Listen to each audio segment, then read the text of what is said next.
Bonjour à toute la communauté.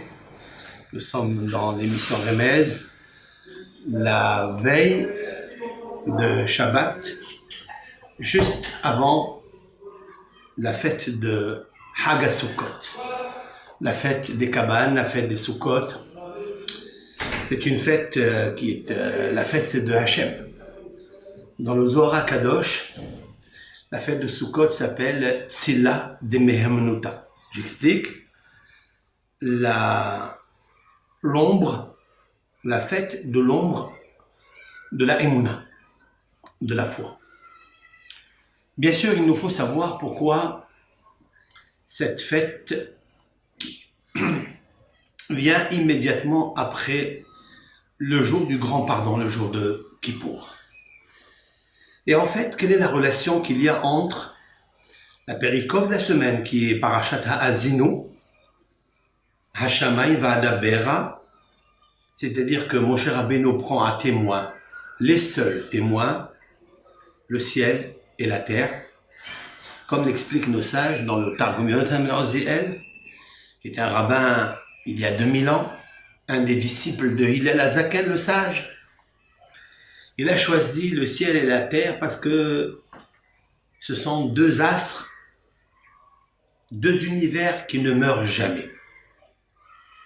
On ne peut pas prendre des êtres humains qui sont faillibles et qui se détériorent et quittent ce monde un jour, aléatoire. Et donc, Hachem, il a donné la Chokhma à Moshe Rabbeinu, alav shalom, de prendre à témoin le ciel et la terre. Nous avons, avec l'aide de Hachem, cité un des versets très intéressants dans cette péricope. Et je voudrais, avec l'aide de Hachem, traduire au fur et à mesure ce texte-là. Il est marqué ici, dans un des versets de cette paracha, que Akadosh Baruch Hu a choisi le peuple d'Israël comme s'il avait tiré au sort parmi les nations. Be'anhel goyim amo. Hachem a choisi son peuple, le peuple d'Israël. Voici ce que le Targum Yonatan ben Uziel va dire quelque chose d'extraordinaire sur ce texte-là. Vekevan, je vais traduire mot à mot. Be'anhil elyon olam, les goyim.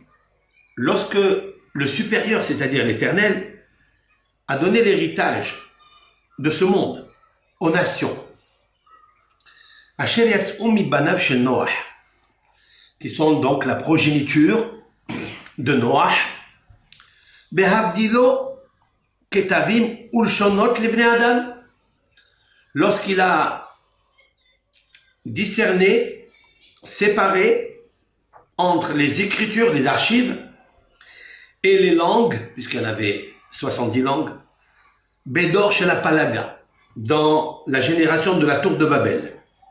Donc ça remonte un peu loin. Hein. Alors, qu'est-ce qui est marqué là-bas dans le texte? Be'oto azman hitil goral im shiv'im malachim. L'Éternel a tiré au sort, accompagné de 70 anges, qui sont les représentants des 70 nations, Shi Gale Imam Lirot Ha'ir, ou Be'oto Hazman Hekim Gvulot Ha'umot, c'est-à-dire que Akadosh Baruch Hu a décidé avec les 70 nations de leur donner chacun sa langue, son territoire, sa nation, etc. Et donc il y avait 70 nations. Qu'est-ce qu'il a fait à Akadosh Baruch Hu? Il a pris 70 nefashot et il les a fait descendre en Eretz, en Mitzraïm, en Égypte. Alors on va parler de quelques 2000 années qui sont passées très très vite.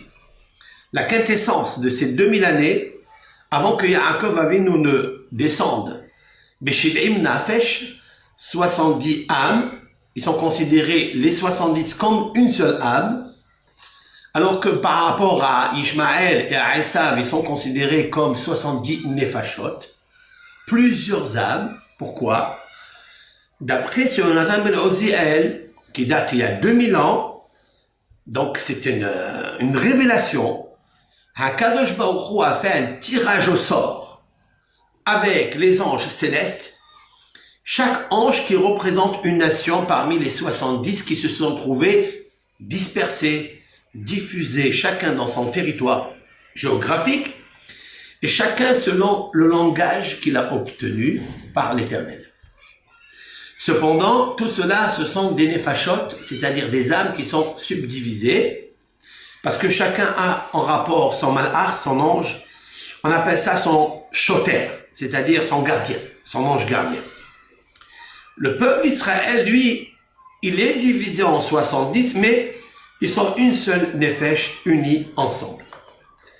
Lorsque Kevan shenafal ha'am hakadosh bigora shel adon olam, en fait, les 70 âmes d'Israël, qui est représenté par Yaakov Avinu avec les Shevatim et le reste, eh bien, ils sont en fait liés avec HaKadosh Baruch Hu direct. C'est le seul représentant, c'est Hashem Yitbarach.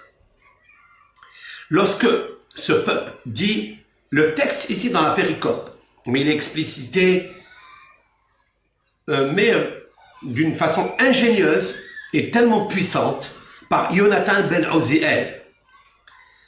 Lorsque Michaël a vu l'ange Michaël, apotropos chez Israël, c'est le tuteur d'Israël, c'est le grand prêtre, c'était un Kohen, et donc lui, il a ouvert sa bouche et il a dit, puisque l'Éternel est l'ange gardien, si l'on peut dire ainsi, du Ham Israël, il a ouvert sa bouche et il a dit, Ki helek tov shel Shem ma'amar shel Hashem amo.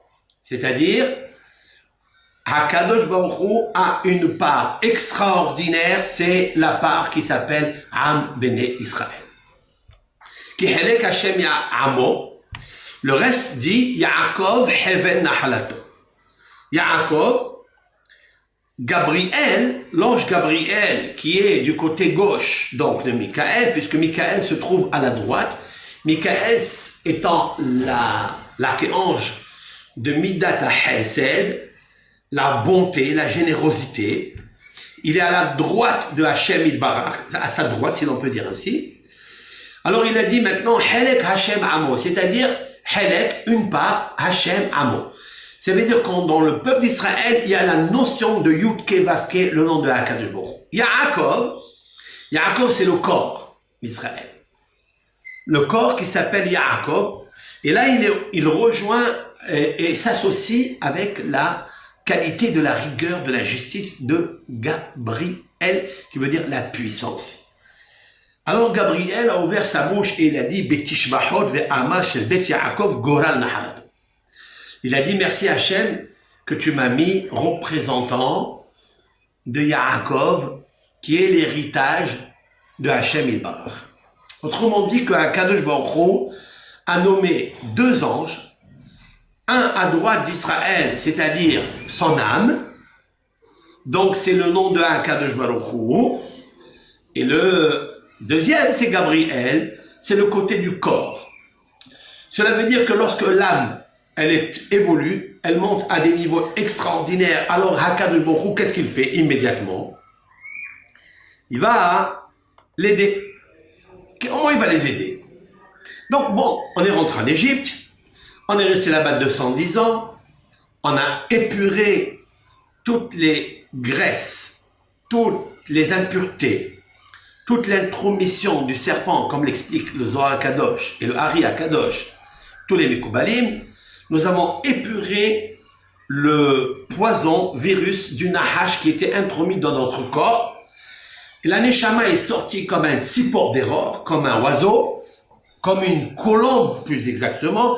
Elle est sortie des geôles, de la tanière, si l'on peut dire, du Nahash, du serpent qui était le pharaon. Maintenant, il fallait traverser le désert. Et dans le désert, c'est encore une plus grande difficulté. Et là, il nous dit comme ça. Matza otam, il continue, Matza otam honim bamidbar. Il les a trouvés campés dans le désert Bishmama, dans un endroit chaos, solitude. Makom, un endroit chez Meyal et Lim, là où se lamentent Shedim, c'est-à-dire les démons, Ruhot, les mauvais esprits, ou Baït Samé. Alors, et c'est une maison, c'est un endroit géographique où on manque d'eau, et donc la soif est constamment la faim de ceux qui habitent, de ceux qui traversent, des nomades qui s'y trouvent. Et le peuple d'Israël se trouve à cet endroit-là. Qu'est-ce qu'il a fait à Kadosh Baruch Hu? Hegin alehem. Il les a protégés. Il a fait donc un bouclier, Hachem. Shiv'a anane hakavod. Les 7 colonnes de nuée. L'immedam et à Torah. Il leur a enseigné la Torah, puisque 50 jours après, nous avons reçu la Torah au Har Sinaï. Shemaram, il les a protégés, gardés, Kemo she'ashechina shomeret bebeth ra'yoneha, c'est-à-dire Hivar Bataïn. J'explique. De la même façon que la Shechina, elle protège le Bet Hamikdash, qui est le blanc qui se trouve dans l'œil, c'est-à-dire la pupille. Plus exactement. Et c'est ce qui est marqué. Imsa'ehu be'eres midbar, yevonenehu inserehu ke'ishon eno. L'Éternel a trouvé le peuple d'Israël dans un endroit où il était pauvre. Il venait de finir l'esclavage. Donc il était en fait abattu. Il était tellement rabaissé. Vous imaginez un peu que le peuple d'Israël était bébête avadim, c'est-à-dire un vulgaire esclave. Il est sorti avec la main triomphante, la main levée, parce qu'il avait une levée de main. Et puis, ils sont allés dans le désert. Mais dans le désert, c'est encore un autre problème. Il n'y a rien à manger, il n'y a rien à boire. Et à part ça, il y a un endroit où il s'appelle Nahash, Saraf, Akra, Vetsimaon, Asher, Elmaïm. Il se trouve dans un endroit où il y a 4 forces négatives, pas ici en bas, mais qui sont dirigés par des forces négatives supérieures. Comment combattre ces 4 forces négatives? Le serpent, c'est celui qui a un poison qui fait du mal, qui détruit un être humain, mais il y a un autre qui s'appelle Saraf. Saraf, ça veut dire Soref, ça veut dire qu'il brûle. C'est encore un niveau de serpent qui est encore plus grand. Après, vous avez Akrav, qui est donc le scorpion, et vous avez Tsimaon, une soif, Hachel El Maïm. Vous savez, des fois, on a soif, mais on trouve un peu d'eau de pluie, un peu d'eau. Mais là, il n'y a rien. Comment faire pour combattre? Qu'est-ce qu'il fait à Baruch Hu? Yesovevenu. C'est marqué dans la paracha. Il l'a entouré. Yesovevenu. Je voudrais m'arrêter sur cela. Qu'est-ce que ça veut dire Yesovevenu? Hachem, on a des mots. Il l'a gardé, il l'a protégé, etc. Mais il y a ici une notion qu'on peut découvrir. Il l'a entouré de la même façon que l'Éternel protège, si l'on peut dire ainsi, Jérusalem avec le Beth Amikdash, comme la pupille de ses yeux. Que Ishon Eno. Ishon Eno, c'est-à-dire le blanc qu'il y a dans la pupille. Et vous savez très bien que la pupille est ronde, et ça veut dire que c'est l'endroit le plus fragile du corps humain. Et à Kadosh Baruch Hu, il sait que le peuple d'Israël, c'est le plus aimé, c'est le plus fragile parmi les 70 nations. Et c'est la raison pour laquelle il va le protéger, parce qu'il est la part de Hachem. Avec ça, on pourra comprendre, avec l'aide de Hachem, on pourra comprendre ce qui est marqué ici dans les propos du Gaon de Vilna. Le Gaon de Vilna a demandé une question. Qui helek Hachem amo? Car Hachem est la part de son peuple. Son disciple Rabbi Haim Voloshin lui a demandé quelle est la part de Hachem Yitbarach.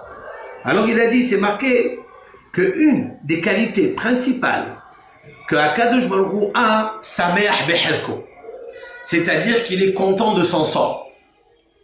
Ça c'est bien d'après les maximes de nos pères. Ezéou Achir Ben Zoma a dit, ce fameux docteur de la Mishnah, contemporain de Rabbi Akiba, il a demandé, il a dit, en quoi consiste en fait un riche? Alors la réponse est, c'est celui qui est content de son sort. Quand on demande à Akadosh Baruch Hu, en fait, comment tu es riche? Il a dit, parce que je suis content de mon sort. Comme ça dit le Midrash. Demande Rabbi Haïm et Volo, j'ai une question. Est-ce qu'à Akadosh Baruch Hu, il lui manque quelque chose pour être content de son sort, alors qu'il s'en sort, puisqu'il est l'essor du monde entier? Il est Melokola Aretz Kevodo. Ça lui appartient, tout le monde lui appartient, tous les univers lui appartiennent. Chaque petite créature, depuis Bitsekinim, c'est-à-dire c'est une créature qui s'appelle comme ça, explique Rashi, ça n'a rien à voir avec les poux de la tête. Kinim, ce sont les poux, mais Bitsekinim, c'est une petite créature encore plus infime que le poux. L'Éternel la nourrit depuis cette petite créature jusqu'à Karné Rehem, c'est-à-dire les corps du Rehem. Vous imaginez un petit peu ce grand animal, ce très bel animal, l'Éternel s'occupe de lui donner à manger. Donc la girafe est compris, etc. Alors, qu'est-ce que ça veut dire que l'Éternel, il est content de son sort? Il est venu chez le Gaon de Vilna avec cette question, et le Gaon de Vilna de lui répondre de la sorte. Dit, en fait, il est marqué dans la paracha de cette semaine qui Helek Adonai Amour. Helek, quelle est la part dans laquelle Hachem, il est très content? Ça n'est pas, on ne parle pas ici du matériel. Bien sûr que tous les univers lui appartiennent. Toutes les créations lui appartiennent. Mais Akadosh Baruch, c'est lui qui les a créés. Mais Hachem, il est Sameach Behelek Am Israël. Le peuple d'Israël est son peuple, comme je viens de le décrire ici, d'après Yonatan Ben Oziel. En fait, Yonatan Ben Oziel a devancé le Gaon de Vilna. Puisque l'Éternel, dans le Dorapalaga, il a subdivisé la terre entière en 70 nations, et il a mis à chacune des nations un ange gardien, et lui, Hachem, il a préféré être l'ange gardien de son peuple, qui n'est que 70 âmes, c'est-à-dire au singulier, ça veut dire une. Donc, Akadosh Baruch Hu, il est notre nation. Maintenant, plus encore, qu'est-ce qu'un homme il aime le plus dans son corps humain? C'est la pupille de ses yeux. On dit, j'aime mon fils comme la pupille de mes yeux. Il est marqué au sujet de Hachem, que Hachem, il aime son peuple Israël comme la pupille. Ishon Bat'eno. Qu'est-ce que c'est Ishon Bat'eno? L'œil est rond et la pupille de l'œil, donc il y a le noir, et autour du noir, à l'intérieur, au centre, il y a le blanc. Et donc, Akadosh Baruch Hu, il regarde, autrement dit, son peuple d'Israël avec blancheur et innocence et bienfaisance. Les caves zéroutes. Voilà le sod de tout le Ham Israël. Comment Hachem, il aime son peuple, même que des fois ils sont descendus très très bas, mais Akadosh Baruch Hu, il les a toujours entourés, Yesoveveno, il les a entourés, Yevoneneo, c'est-à-dire il le construit ou lui fait comprendre que Ishon Bat'eno, comme la blancheur qui se trouve dans la pupille. Cette péricope, on peut la relater et associer avec justement la fête de Sukkot, puisqu'il est marqué que Akadosh Baruch Hu les a entourés des 7 colonnes de nuée, dont je vais parler immédiatement. Mais avant cela, je vais ajouter quelque chose. Kemo nesher sheme'orer umehish leqido ve'al gozalav mehape. La Torah, elle continue, elle dit Hachem, à qui il ressemble? À cet aigle qui va réveiller ses petits. Alors vous savez comment Rashi a expliqué cela? Vous savez que l'aigle est immense, l'aigle royal surtout, et il fait très peur. Et quand il veut aller réveiller ses petits oisillons pour leur donner à manger, il ne les réveille pas comme ça subitement. D'abord, il va à quelques mètres du nid, commence à bouger les branches, comme ça il les branche et il les met au courant qu'il est là. Et il vient après en courant, il touche avec ses ailes, il couvre le nid pour leur montrer qu'il est là et qu'il les protège, qu'il les surveille avec les yeux de l'aigle. Vous savez que l'aigle a des yeux perçants. Il peut voir à des kilomètres sa proie. Il est le prédateur le plus, d'ailleurs détesté, le plus puissant qui est parmi le truc. D'ailleurs, Akadosh Baruch Hu ne l'a pas choisi pour rien dans la Merkava Eliona, dans le carrosse céleste, où il a posé la physionomie d'un lion, le roi lion pour les bêtes féroces, sauvages. Pour les volatiles, il a mis le visage, enfin la physionomie, la structure, la tsura, l'image d'un aigle. Écoutez bien ce que dit Yonatan ben Oziel. De la même façon que l'aigle, il vient et s'occupe de son nid, car ainsi, Shekinato, la Shekhina de Hachem, Me'orer, elle réveille les Mahanotehem chez Israël. Elle réveille les camps où se trouve le peuple d'Israël. Vehafa alehem, c'est-à-dire, et il les couvre comme un pavillon, comme une souka, si l'on peut dire ainsi, Tsel Shekhinato, l'ombre de sa Shekhina. Il nous faut comprendre qu'est-ce que la Shekhina et qu'est-ce que l'ombre de la Shekhina. Urmo Nesher, et de la même façon que l'aigle, Pores Kenafav, il étend ses ailes, Albanav, Vetoen Otam, et il est, c'est-à-dire il étend ses ailes sur ses enfants. Pourquoi il étend sur ses ailes? Pour ne pas qu'ils soient touchés par le chasseur. Vetoen Otam, et il les porte, Venose Otam, il les supporte. Al Evarav, sur ses membres. Car it'inam v'nasaam v'hinam al hozek ari haaretz she'eretz Israël.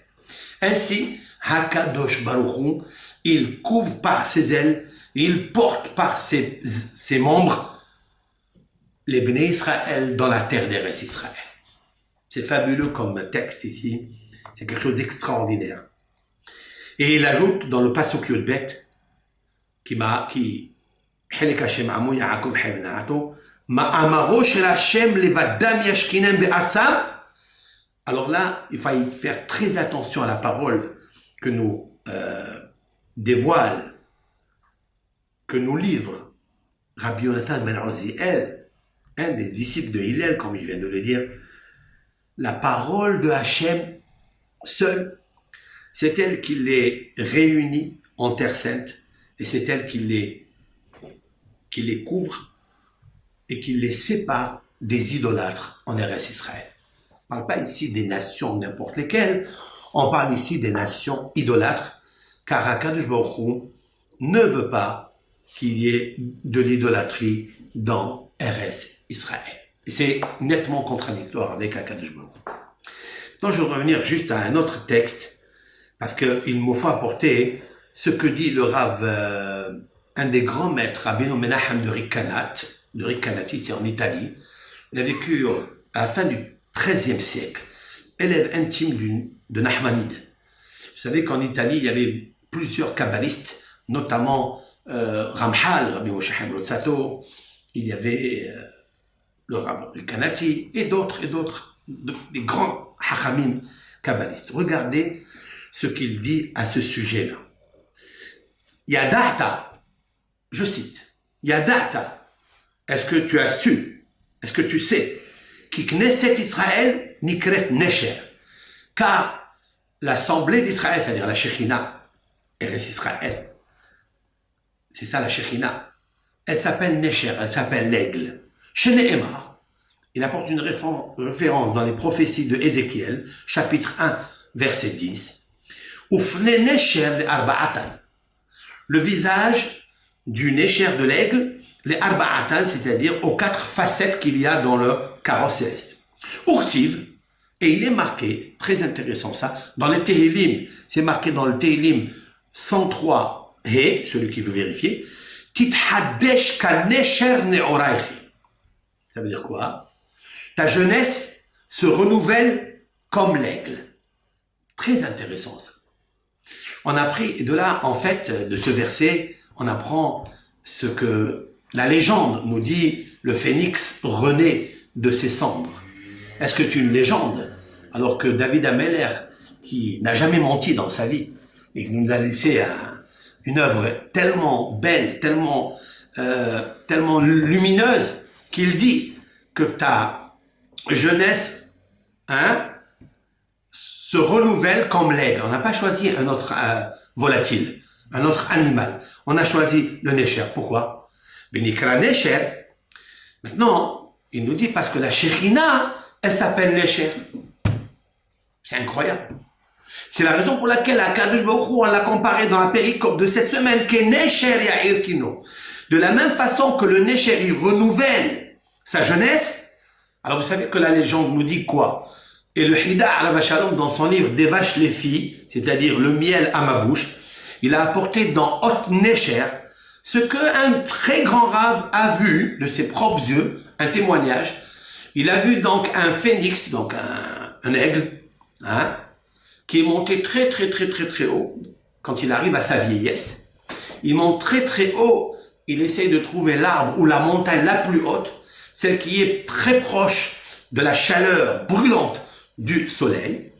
Et donc, il se plie à Kadosh Baruch Hu, et le soleil le brûle complètement, et il devient cendre.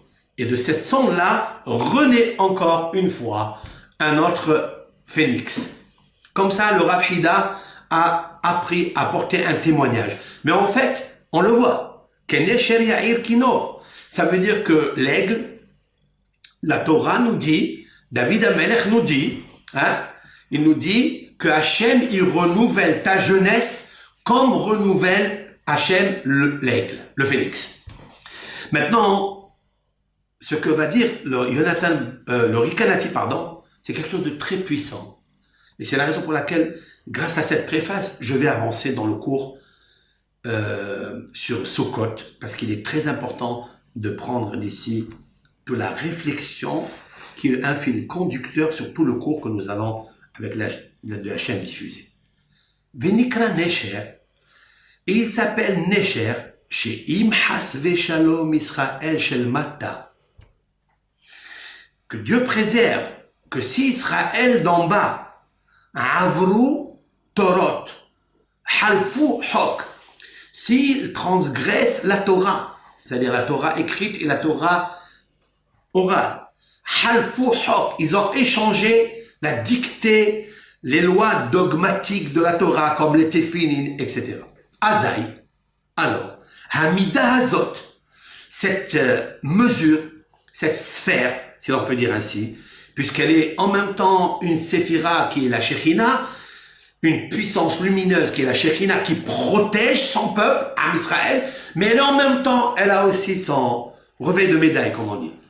Nimretet, à ce moment-là, elle est déplumée, Ve'aleha noshrim, et ses plumes, ou ses feuilles, noshrim, qui vient du mot nesher, celui qui monte vers le haut, le plus haut possible, c'est l'aigle, mais quand il tombe, il fait tomber ses plumes très bas, d'où vient le mot nosher. Nosher en français, c'est faire tomber. Donc le nesher, il a le côté positif, c'est-à-dire il va monter très haut, comme il est marqué quand le peuple d'Israël il fait la volonté de Dieu. Il a dit, je vous ai porté al-kanfe nesharim, je vous ai porté sur les ailes de l'aigle. Et quand le peuple d'Israël, Hasve Shalom, il descend, alors à ce moment-là, il tombe. Ça veut dire, c'est marqué que l'aigle, il vient, il touche le nid, il touche les oisillons, il les touche et il les touche pas. Quand elle, cette force négative de l'aigle, lorsqu'elle s'est réveillée dans le monde bas, alors, si elle touche le nid complètement, elle risque de brûler tout le nid. Et tout se perd. Et sinon, alors takoum. Alors elle se lève, comme c'est marqué, El Chave Ashuva El Mekomi. Je vais expliquer. Vous savez, quand j'ai vu ce Rikanati, je me suis rappelé de l'aigle, c'est-à-dire le sigle de l'Allemagne. Pourquoi Kadosh Baruch Hu nous a envoyé ce sigle? Parce que le Ham Israël, quand il se comporte pas comme il faut, il lui envoie le sigle de l'aigle. C'est marqué ici, il y a plus de 800 ans, dans le Rekanati. C'est un hidouche, parce que c'est un grand kabbaliste. Et c'est ça, en fait, même que on est descendu très bas, et c'est là où je veux apporter le positif de la chose, la bienveillance de la chose, que même qu'on est descendu très bas, c'est-à-dire on a fait chuter ce qu'on appelle la Shekhinah, qui s'appelle Nesher, on l'a fait chuter puisqu'elle est Nosheret, elle tombe.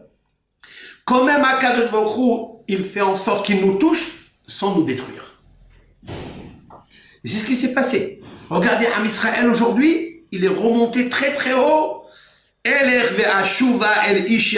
C'est-à-dire, moi, Bat Israël, Knesset Israël, la Kala de Hachem, je suis revenu à mon premier mari. Entre guillemets, si on peut dire ainsi, Akadosh Baruch Hu. C'est la Shekhinah qui revient vers Hachem.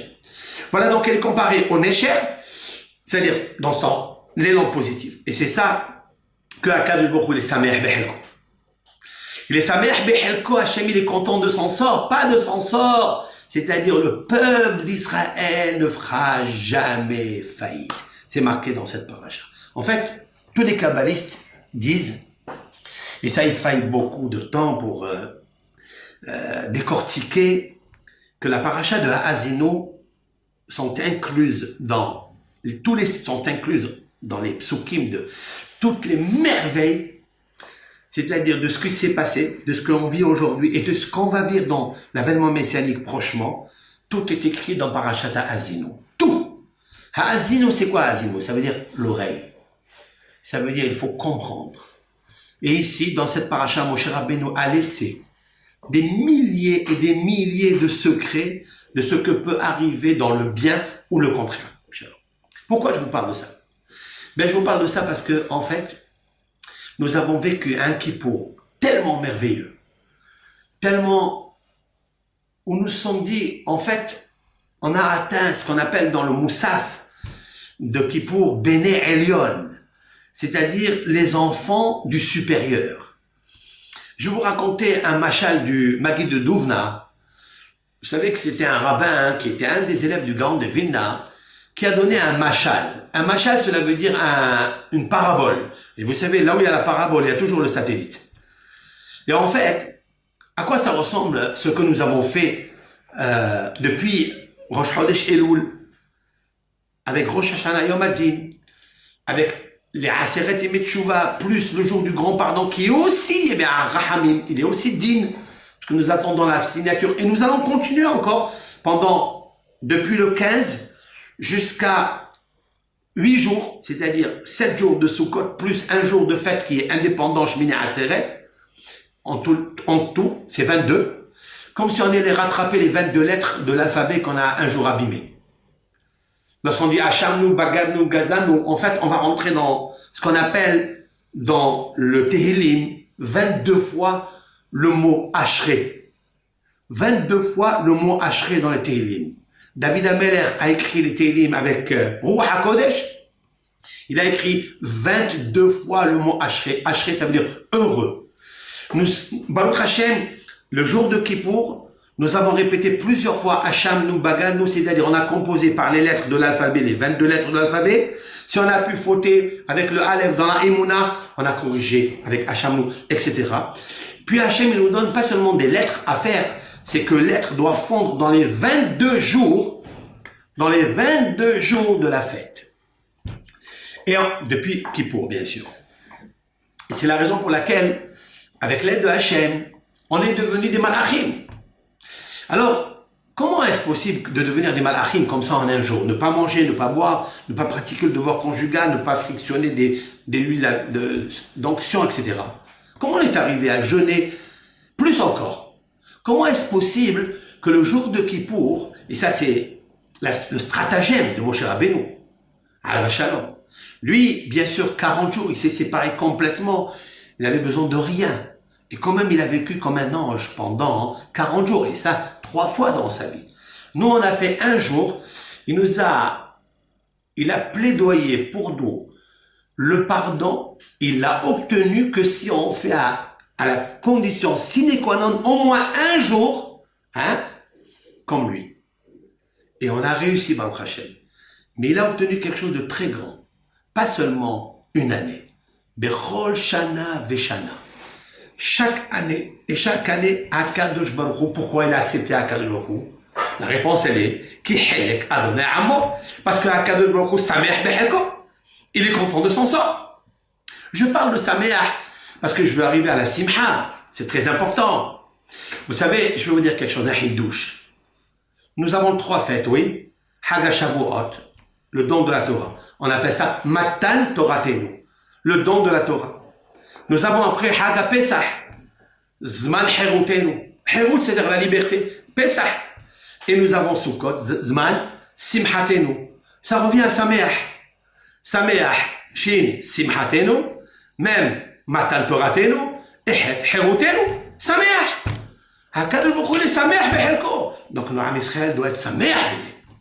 Ce sont les 3 fêtes qui sont enracinées, qui sont les 3 piliers du monde où on retrouve toujours, on doit, par les grandes influences qui s'y trouvent, qui se déversent dans le monde à chaque période, et surtout la fête de Sukkot où il est marqué Vesamachta behagecha, tu seras content dans ta fête, Vehaïta ach sameach, et tu seras seulement sameach. Ça veut dire que la avodat Hashem dans cette fête doit être la simha avec tous les inconvénients qui sont autour de nous, avec toutes les difficultés qui peuvent s'y trouver, même des difficultés pécuniaires, parce qu'il nous faut payer tout cela. Il faut une soukha, ça coûte de l'argent. Il faut un loulav, un étroc, et ça coûte de l'argent. Il faut tous les repas dans la soukha. Nous recevons les hôtes les plus importants, les 7 patriarches.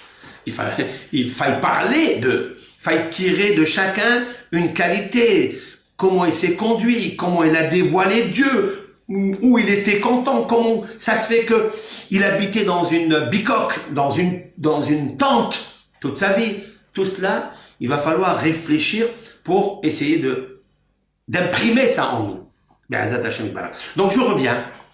Alors, c'est vrai qu'on a vécu pendant le jour de Kippour. Vient le Gaon Yaakov Krantz, qui est le Maggid Miduvna, il a dit la chose suivante. Un jour, il y avait une personne, un groupe qui voulait faire un zoo. Ils ont voulu créer un zoo. Ok. Ils ont créé un zoo, mais il leur manquait des lions. Ils n'avaient pas de lions. Ils ont dit comment on va faire. Puis il est venu un hacham. Il leur a dit écoutez, nous allons prendre les peaux de lions, ils les avaient. Nous allons mettre 2 personnes à l'intérieur. Ils vont se déguiser comme 2 lions. Et ils vont commencer à rugir toute la journée. À rugir toute la journée. Et avec ça, on aura tous les animaux de la jungle. Bon. Ok. Ils sont venus, et les 2, là, ils crient, ils rugissent toute la journée, ils rugissent, ils mangent, font semblant de manger, etc. Ils se reposent un peu. Et puis, vers 5 heures toute la journée, ils étaient dans leur manteau, là. Puis, s'est approché un visiteur, s'est approché des barreaux où se trouvaient les 2 lions, et il entend un dire à l'autre, jusqu'à quand on va rester dans cette chaleur? Quand est-ce qu'on va sortir de là? Ça y est, ça finit le cinéma, le sketch est fini. Jusqu'à quand? Quoi? Des lions qui parlent? C'est sûr et certain que la direction a usé de notre... voilà, ils nous ont trompés. Il s'approche du directeur du zoo, il dit, écoutez monsieur, tout ça c'est bien, c'est beau, mais là vous avez menti. Et pourquoi? Si je me suis approché des barreaux, j'entends qu'il y a un qui dit à l'autre, il parle comme un être humain. Alors il lui a dit, mais pas du tout, c'est 2 lions. Il a dit, comment? Regardez comment ils rugissent. Et ils rugissent encore, ils rugissent fort. Il a dit, vraiment ils rugissent, mais ils ont parlé. Un lion ne parle jamais. Et puis, leur discussion, elle est que si... alors il lui dit, écoute, si toute l'année c'est des animaux, et un jour dans l'année, ils ont parlé comme des hommes, c'est pas grave, ça reste toujours des animaux. Et l'autre il dit, non. Si un jour dans l'année, ils ont parlé comme des hommes, c'est qu'ils peuvent devenir des hommes toute l'année. Et c'est ça, en fait, le machal.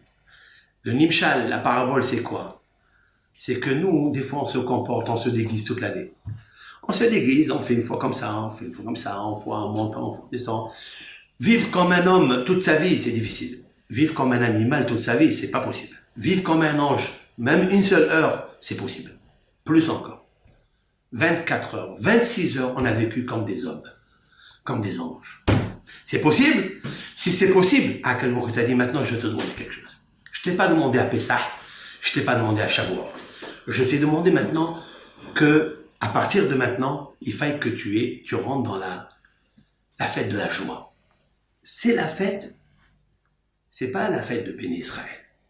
C'est la fête de Hakadosh Baruch.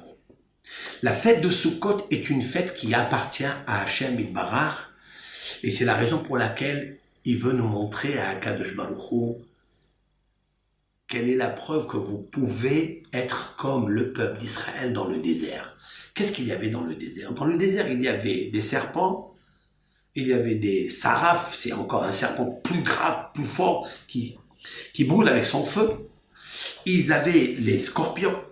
Ils étaient dans un endroit où il n'y avait rien à manger, rien à boire, le ciel et le désert.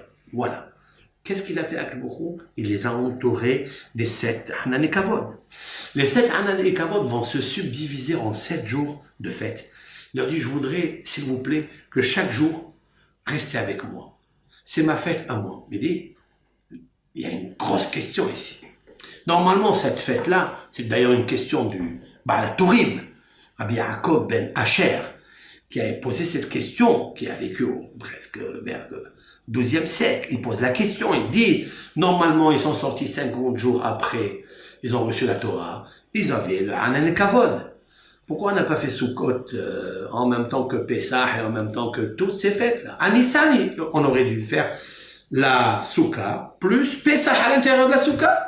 On fait les chefs Souka, on s'assoit dans la Souka, on fait les matzot, on fait tout. De toute façon, à quoi consistent les mitzvot? Les mitzvot, c'est de se rattacher à Hachem et d'essayer petit à petit de s'éloigner un petit peu de ce qu'on peut appeler le bestial, l'animal, l'être humain.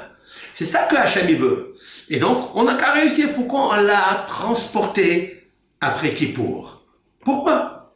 La réponse, elle est majestueuse et beaucoup de réponses. La vraie simha, la vraie joie, chers frères et sœurs, c'est lorsqu'on se débarrasse de celui qui nous étouffe, c'est-à-dire le Yetzer Hara. Lorsqu'un homme il fait un péché, il se trouve menotté quelque part. Il se trouve étouffé. Alors que les sentiments qui sont de noblesse sont enfermés, ils sont menottés, ils sont dans les oubliettes. Pourquoi? Parce que c'est ça la force la force du mal. La force de l'obscurité, c'est que le péché, il te donne une vision autre que de l'angoisse, que du stress. Yagon vanaha. Que des soupirs, que du remords. À cause de quoi? Parce que tu ne t'es pas débarrassé encore de ce venin qui est à l'intérieur de toi. Lorsqu'il arrive 40 jours depuis Elul, où on peut obtenir une virginité spirituelle, puisque le signe zodiacal, c'est Betula. Et on a obtenu ça, Baruch Hashem, 40 jours après le jour de Kippour, où nous étions habillés avec un vêtement blanc. Qu'est-ce que nous avons proclamé à Hashem? Moi Elohim. Et nous avons dit à Hashem, moi Elohim, c'est possible? C'est possible que Hashem ait une part qui est en nous? Oui, c'est possible. Parce que le corps ne peut pas vivre sans manger, sans boire. Il ne peut pas, c'est impossible. Et nous avons vécu pendant cette période, pendant 24, 26 heures, sans manger, sans boire. Cela veut dire que nous sommes une part de Hachem. Voilà pourquoi Hachem, il est content de nous. Il est content de s'en sort. Il est content que nous, on s'en sort. Que nous, on monte comme un ressort vers lui. Nous, le Ham Israël, on a réussi, Baruch Hashem, à vaincre toutes les possibilités qui nous gênent à le servir. Et en fait, on n'a qu'à apprendre et dire merci beaucoup à Moshe Rabbeinu. On cessera jamais de remercier Moshe Rabbeinu qui a obtenu pour nous. Mais comment il est arrivé à obtenir pour nous cela? Comment? En se séparant de ce monde. Eh bien, il a vécu pas seulement dans une baraque provisoire, mais il n'avait aucune baraque, il n'avait rien. Il a vécu en fait même pas dans une cabane, même pas dans une souka. Quelle était la souka de Moshe Rabbeinu? Tzilla de Mehemnot, c'est-à-dire l'ombre de la foi. Moshe Rabbeinu est rentré dans une foi en Hachem, où il a senti quelque chose de très grand. Il appartient à Hachem Yitbarach. Vraiment. Se séparer de ce monde, C'est pas seulement de se séparer parce que il nous faut éviter des fautes, mais plus que ça. C'est le témoignage quand, en effet, tu appartiens à Akadosh Baruch Hu, tu n'appartiens pas à d'autres ambassadeurs, qui sont les ambassadeurs des nations. Tu appartiens à celui à Akadosh Baruch Hu. Lorsque Michael, l'archange Israël, le Hesed, à ta droite, et Gabriel, à ta gauche, ils sont là pour te soutenir. C'est la raison pour laquelle le ministre officiant, le jour de Kippour, il posera, d'après la halakha, une personne à droite, une personne à gauche, Michael et Gabriel, comme ont soutenu Moshe Rabbeinu dans le mont Sinaï, parce que sans manger, sans boire, c'est impossible. Pas un seul jour, c'est 40 jours. Eh bien, Moshe Rabbeinu a envoyé Michael et a envoyé Gabriel pour nous soutenir ce jour de Kippour. Maintenant, s'ils sont encore avec nous, il ne faut pas les laisser partir. Il fallait les prendre avec nous et aller vers la joie. La simha. La simha de Sukkot et la simha, pas seulement de Am Israël, certes, mais c'est la simha de Akadosh Baruch Hu. C'est la raison pour laquelle il est marqué dans Ésaïe, chapitre 26, verset 4, Bithu Bashem Adead, Ki Beya Hashem Tsur Olamim. J'explique. Bithu, ça veut dire ayez confiance en Hachem. Ayez confiance en Hachem. Autrement dit que Hachem, c'est votre forteresse, c'est votre bitahon. Bithu Bashem Adead, ça veut dire Adead. Il explique le Targum Yonatan ben Oziel. Les alam ou l'almé almaya. 3 fois. Adead, cela veut dire jusqu'à jamais. C'est-à-dire, dans ce monde, qui est le monde du corps, les alam, dans le monde de la neshama spirituelle, l'almaya, c'est-à-dire dans le monde des méromim, c'est-à-dire avec un cadeau. Ça veut dire que le bitachon Bachem explique, Yonatan ben Oziel, quelque chose d'immense. Il peut t'accompagner dans tous les mondes. Il t'accompagne dans la labyrinthe de ce monde, qui est le monde du corps, qui est très difficile, parce qu'il nous faut traverser toujours les difficultés à cause du corps, parce qu'il demande, il ne cesse de demander. Et il faut combattre ce corps-là, parce que tu ne peux pas sentir le monde de l'âme si tu n'amoindris pas, amenuises pas le monde du corps. C'est impossible. Donc il nous faut amenuiser le monde du corps. Alors enrichir le monde de l'âme, et tout ça grâce à quoi? Bithu Bashem, grâce au Bitachon Bashem. D'ailleurs, dans les yeshivot de Novardok, le Sava de Novardok, Rabbi Yosef Yozel Horowitz, qui a écrit un superbe livre, Madrigat Adam, il commençait à travailler sur la Mida du Bitachon à partir de la fête de Sukkot. Pourquoi? Qu'est-ce qui nous sépare en fait des 70 nations? Il y a 3 mitzvot capitales qui nous séparent vraiment des nations. Lesquelles? D'abord le Shabbat. Le Shabbat, c'est un jour de repos, le repos du Seigneur, bien sûr. Nous sommes à la table du Seigneur. Quel privilège, quel patrimoine, quelle chance que le peuple d'Israël, Helek Hashem Amo, nous attablons à la table de Hashem, le Seigneur du monde qui s'est reposé le jour 7. Ça, c'est Aleph. Les nations, ils se reposent aussi, mais ils choisissent leur jour. Dimanche, lundi. Nous, on ne peut pas choisir notre jour. On peut avoir un autre jour.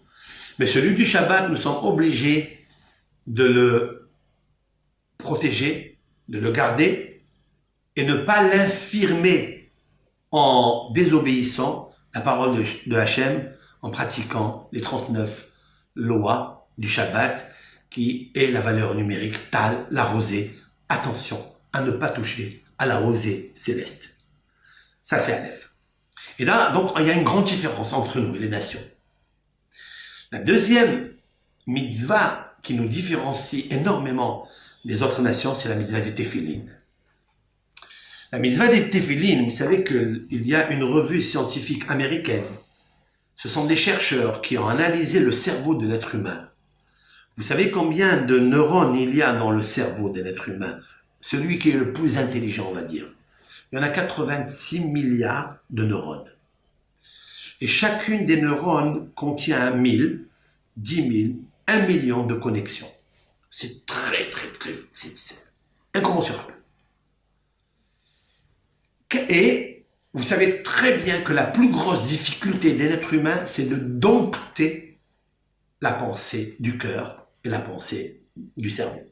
Très difficile de les cadrer, de les garder, de les dompter. Très difficile. Ce sont deux muscles qui, quand ils veulent, ils vous apportent des informations que vous ne désirez pas. Quand ils veulent, ils vous prennent la joie que vous désirez. Ils font ce qu'ils veulent de nous. À cause ou grâce à toutes ces neurones, ces connexions qui gîtent dans tous les sens, qui fusent dans tous les sens. Le Ham Israël, mon cher Rabbeinu, encore une fois, parce que c'est lui, Hachem Itbarach nous a donné un prophète, Ne'eman, fidèle. Il nous a amené cette mitzvah que aucun homme au monde, avant lui, n'aurait pu dévoiler si c'est pas mon cher Rabbeinu. Et qu'est-ce que veut cette mitzvah? Celle où les nations ne portent pas les téphilines, vous le savez très bien. Ils font aussi leur fête, ils ont la fête de la lumière, il y a beaucoup de symboles qui sont magnifiques. Je ne parle pas des idolâtres, bien sûr, je parle des nations qu'on connaît, qui habitent avec nous, qu'on habite chez eux, qu'on est des étrangers chez eux. Eh bien, il faut savoir que la mitzvah des téphilines, ils ne savent pas encore qu'est-ce que c'est. Et qu'est-ce que c'est? Alors nous, les juifs, on doit savoir qu'est-ce que c'est. En fait, qu'est-ce que c'est Keshira ou Kshartan? C'est-à-dire, il faut poser les téphilines et on attache les téphilines. Autrement dit, les deux instincts qui sont le cerveau et le cœur, ce sont deux pulsions qui sont très puissantes, comme je viens de les énumérer. On pose sur eux la mitzvah de Elohim. Voilà pourquoi il y a 86 milliards. 86, c'est la valeur numérique de Elohim, c'est-à-dire Dieu, la puissance du monde. Le Ham Israël est attaché à Akadosh Baruch Hu, et comme il est attaché à Akadosh Baruch Hu, il a le pouvoir d'attacher les pulsions qu'il a en lui. Et c'est la raison pour laquelle, à partir de 13 ans et un jour, nous posons ces téphilines sur nous. Et il nous faut toujours savoir que les téphilines sont protectrices. Parce que les téphilines, ce sont des magen, c'est une atara, c'est une couronne. Vous savez que celui qui porte la couronne, c'est un roi. Et un roi, il est toujours protégé, entouré par ses garde-corps. Ça, on le sait. Et c'est ça la notion de la soukha. Aussi, dans les nations, ne font pas et ne feront pas. Et même s'ils font des cabanes, mais ils la font en été. Nous, on la fait en hiver. Ce qui est contrairement aux neurones et aux connexions du cerveau. Et c'est la raison pour laquelle, parce que nous, il nous faut attacher tous ces neurones par la mitzvah de Elohim, qui est la puissance du monde, qui est la gouvernance du monde. Nous sommes obligés d'attacher ces forces négatives qu'il y a. Et en rentrant dans la soukha, en hiver, qu'est-ce que la soukha? La soukha, c'est quoi? On va définir cette soukha extraordinaire. On dit que c'est la fête de la joie. Ok, je veux bien savoir que c'est la fête de la joie. Mais comment quitter une maison qui est solide? Ça peut être une très belle forteresse, une belle villa. La quitter, tu es obligé d'y aller dans un endroit précaire, fébrile, avec un Mistral de Marseille qui est terrible. Hein? Eh bien, créer, allez, combien? 3 murs. Hein? Vous avez 3 murs, c'est tout. 3 petits murs. Et vous avez un toit qui est couvert. La dimension de la soukha, elle fait minimum, elle fait 10 tefahim, 10 poignées. Et la largeur et la longueur fait 7 tefahim, c'est-à-dire 7 poignées. Voilà ce que c'est une soukha. Maintenant, si elle est plus haute que 20 tefahim, c'est-à-dire 10, comment on va appeler tefahim, 10 tefahim, 20 poignées, elle est impropre à l'accomplissement de la mitzvah de la soukha. Des coudées, pardon, pas tefahim. Des coudées. Eslim Amas, si elle est plus que 20 coudées, elle n'est pas souple. Pourquoi tout cela? Alors, bien sûr, vient le cas d'Akemah. Un des grands maîtres, je me sers de lui.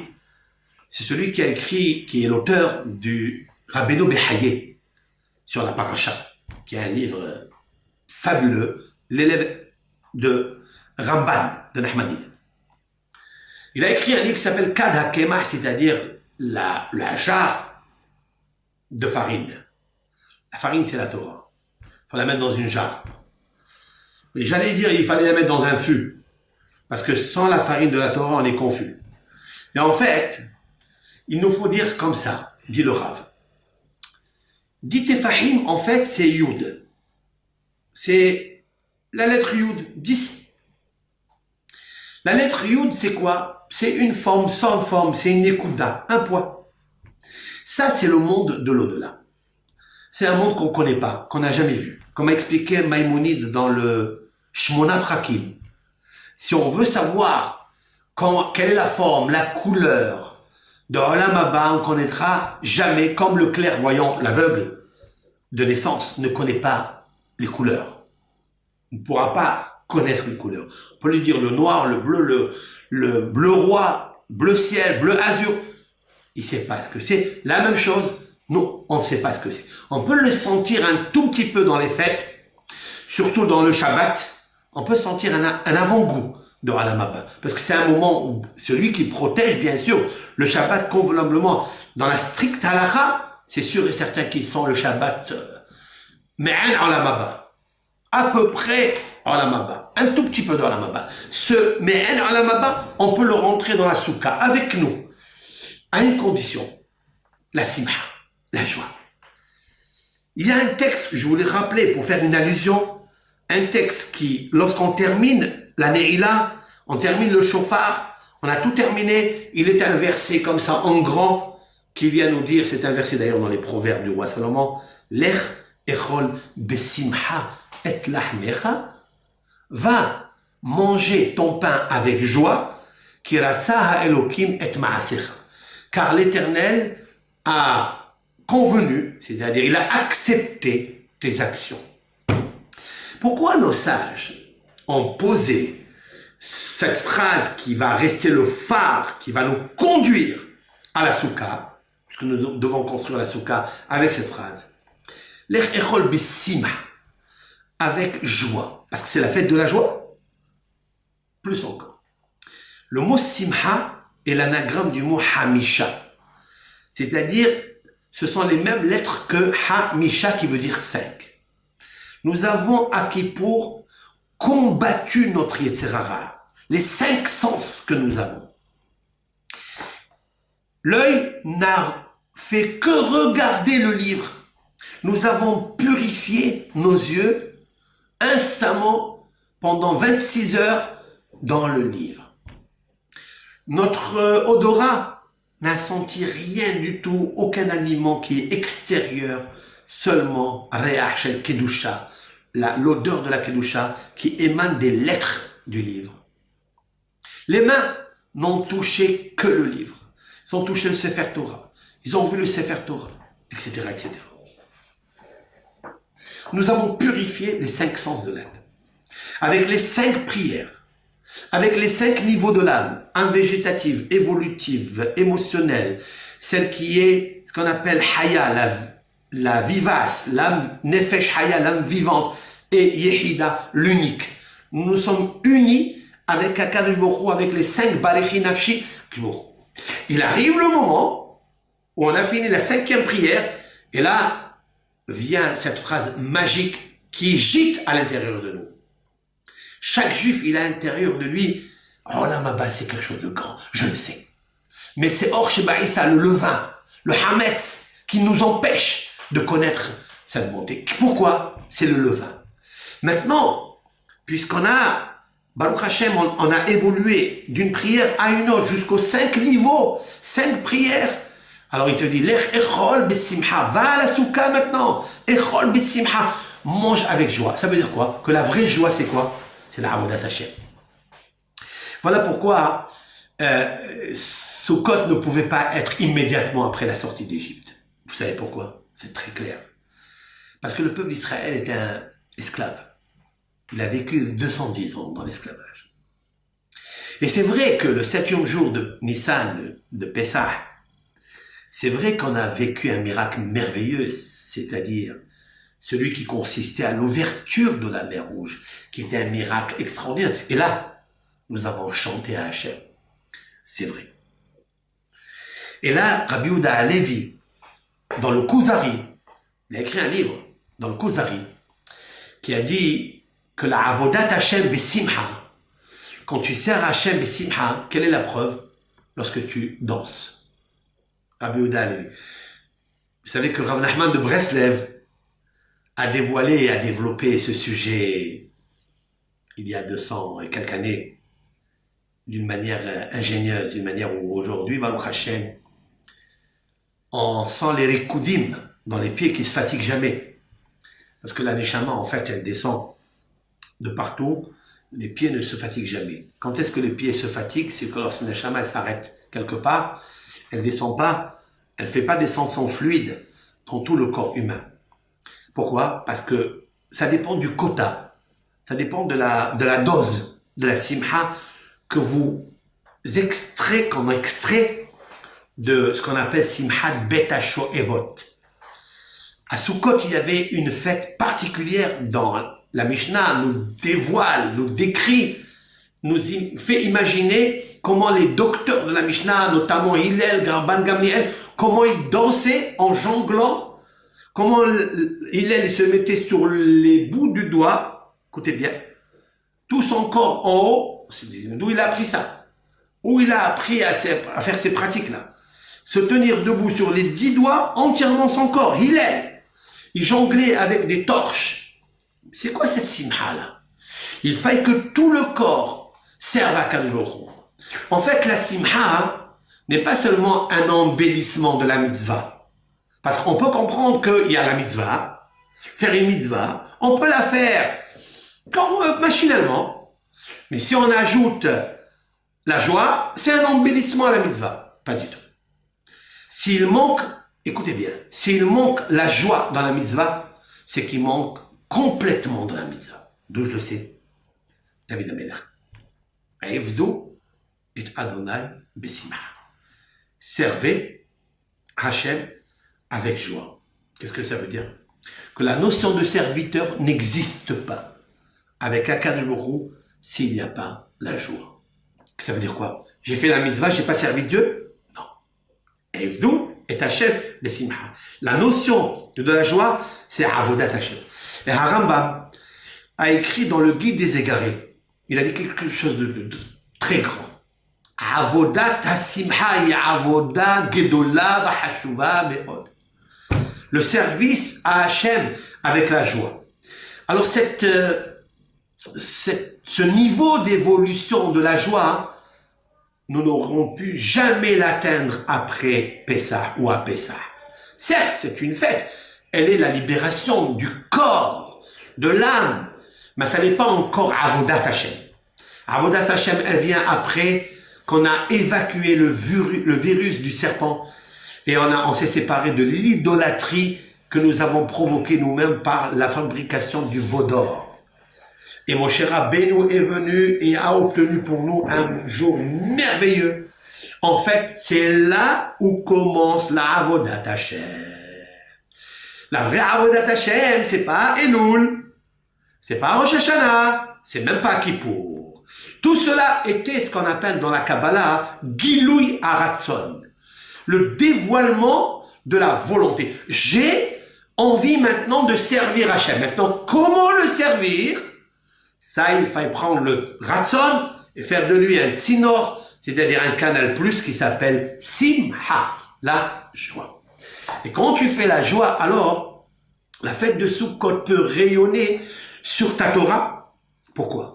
Elle peut rayonner sur ta Torah et elle peut rayonner aussi sur ta liberté.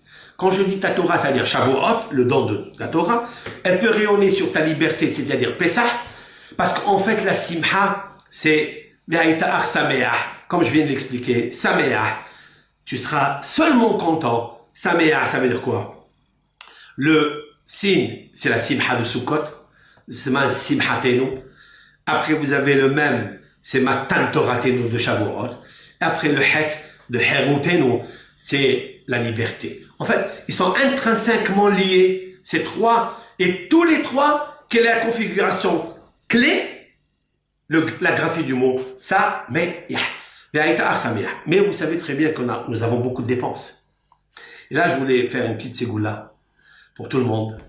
Comme je l'ai commencé sur les caparottes, je voudrais continuer à vous enseigner ceci. Vous savez que ça coûte très cher les fêtes, Baruch Hashem. Mais, comment, moi, Ben Israël, Bat Israël, je sors de ma maison, je laisse le confort, je vais peut-être vivre le réfort à l'intérieur d'une soukha parce qu'il On n'a pas tous nos aises. Ils vont nous moquer les Louis XIV et Louis XVI. Tous les meubles, tous les canapés. Et ça, on a besoin, on est attaché à ça des fois. Mais vous savez très bien, Israël a montré qu'il n'a pas attaché à tout ça. La preuve, le jour de Kippour, complètement, il a oublié. Qu'est-ce qu'il avait pas? Il était attaché complètement à Hachem. Eh bien, il va rentrer dans la soukha. Certes, il faille construire une soukha, ça coûte de l'argent. Il faut acheter toutes les alimentations, il faut manger le matin, le soir, il faut dormir dans la soukha. Ça coûte énormément d'argent. Comment avoir les moyens pour faire ça? Au commun des mortels, à tout Ben Israël, Bat Israël. La réponse se trouve dans le texte lui-même. Vesamachta behagecha. Il est dit à propos. Et tu te réjouiras behagecha dans ta fête. Vehaïta arsameach. Pour me réjouir, il faut acheter une belle tenue aux enfants, une belle robe, une belle bijou à la femme. Ça nous coûte de l'argent, ça. Regardez. Vehaïta. À la fin, il y a un tav. Ach, un chaf. Sameach, un het. Chav, tav, het. C'est un nom kadosh d'un ange qui est celui qui s'occupe directement dans le ciel, c'est-à-dire à Kadosh Baruch Hu, de ta parnassa. Il s'appelle Het Tav Chav. C'est celui dont j'ai parlé dans les caparotes. Zehalifater, Temurater, Kaparater. Les initiales Het Tav Chav. Poteach et Yadecha. L'Éternel dans le psaume, David Ameler dans le psaume 145. 145, c'est un ange qui s'appelle Kouf Memhe Kama. C'est la moisson, hein, dans la Kabbalah. Ça s'appelle la moisson, c'est-à-dire le blé, la richesse. Il s'appelle Kouf Memhe. Eh bien, cet ange-là, il s'appelle Het Tav Chav. Comme c'est marqué dans la lettre F, Ashrei Yoshre Betecha, ce sont les 22 lettres. Je reviens. Ce sont les 22 lettres à partir du 10 de Rosh Hashanah, de Kippour, jusqu'à la fin de Sukkot. Il y en a 22 lettres. Il y a ici 22 lettres. Vous allez me dire comment je vais financer ces jours-là. Et encore en plus, il y a un autre jour qui est une fête indépendante, celle de Shemini Atzeret. D'où va venir mon financement? Bithu Badonai Adi'ad. Il faille avoir confiance en Hachem à jamais.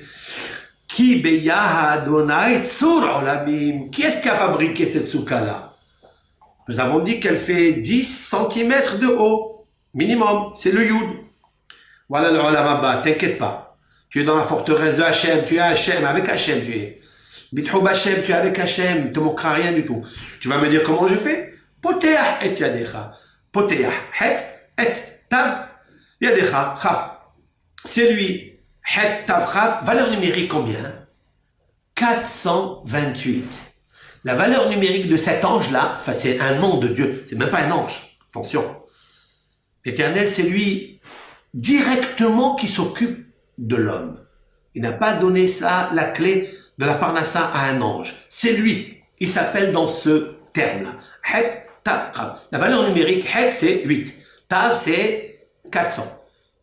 Après, chav, 20. Ça fait 428. C'est quoi? Avec l'aide de Hachem, en cette veille de Shabbat et en cette veille de fête de Sukkot, c'est la valeur numérique Koach ha-parnassa. La force de la parnassa. Koach.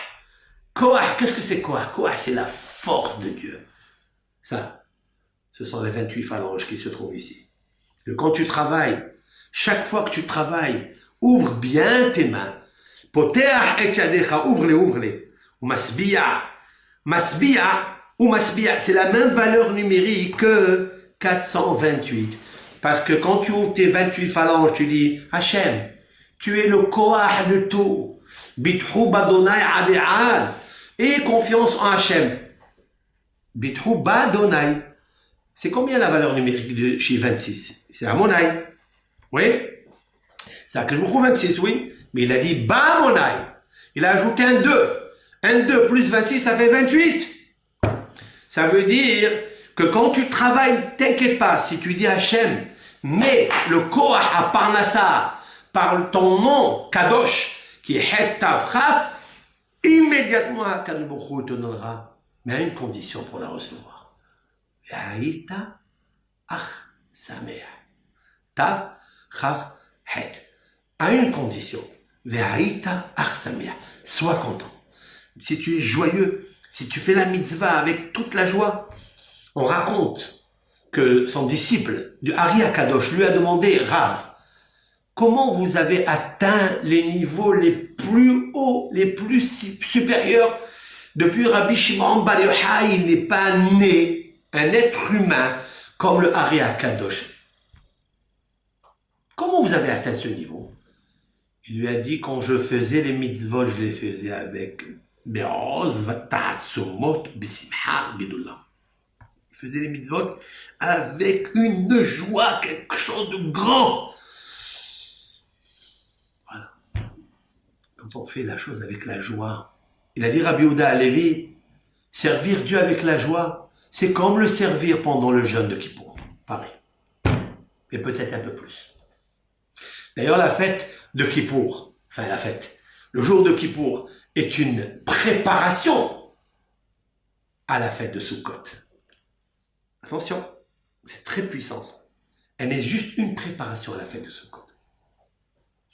Donc, à nous de rentrer dans cette soukha, dans la hauteur est minimale de 10, c'est-à-dire les 10 sphirotes. La largeur, c'est 7, qui font ensemble 17, qui est le tov, qui est le bonheur. Et en fait, quand on rentre dans la soukha, on doit sentir le bonheur. Et la Torah nous dit quelque chose de très puissant et en même temps inquiétant. Elle nous dit, vous savez, dans la paracha de Kitavo, Bechukotai, j'ai peur. On est terrifié quand on lit tous ces malédictions, etc. Mais il y a une phrase qui conclut toutes ces malédictions, c'est quoi? Tu sais pourquoi tu as eu ça? Tahat Hashem lo avata et Hashem lokecha besimcha u'tov levav merov kol. Parce que tu n'as pas servi Hachem dans la joie en ayant tout.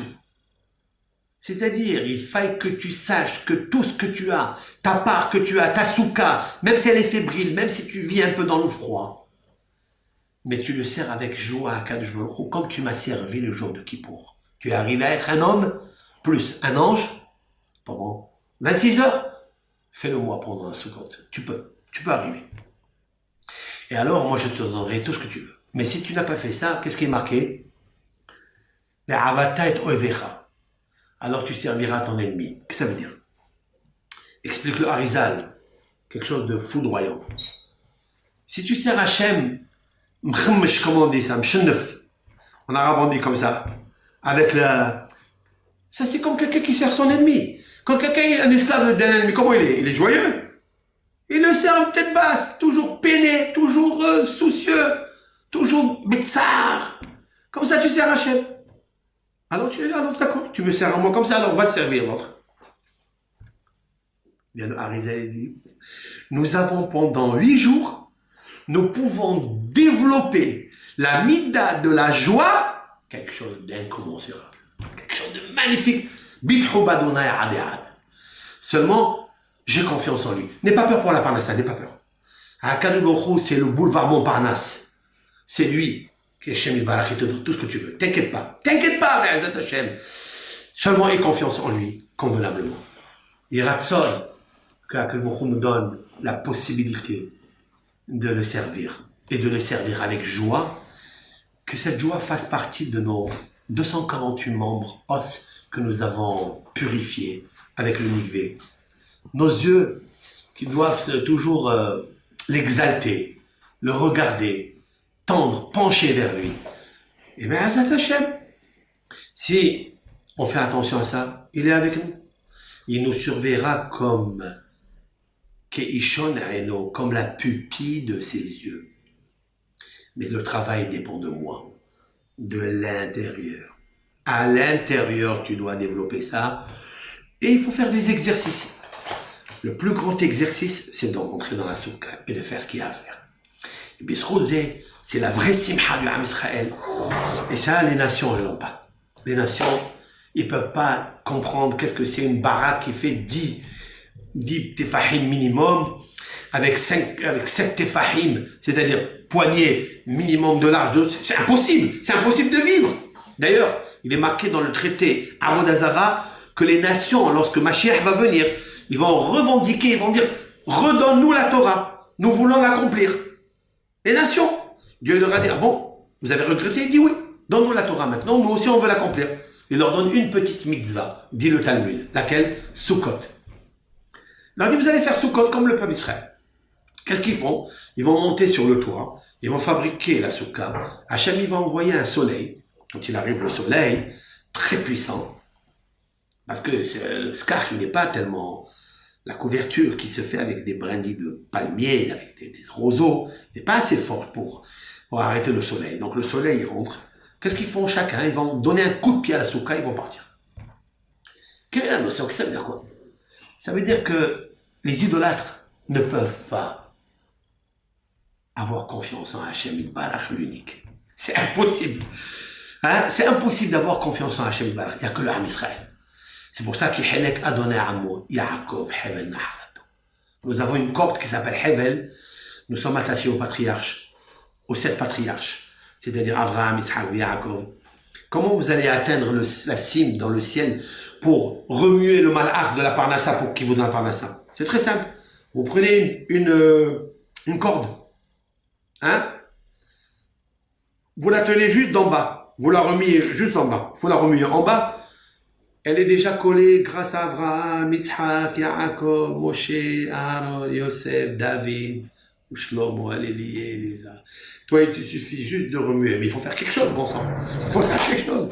Et quand tu fais Hachem Bessimha, Akadosh Baruch Hu Mashpia, Shefa Gadol, Shefa Arachet Evot, Shefa Parnassa Eliona.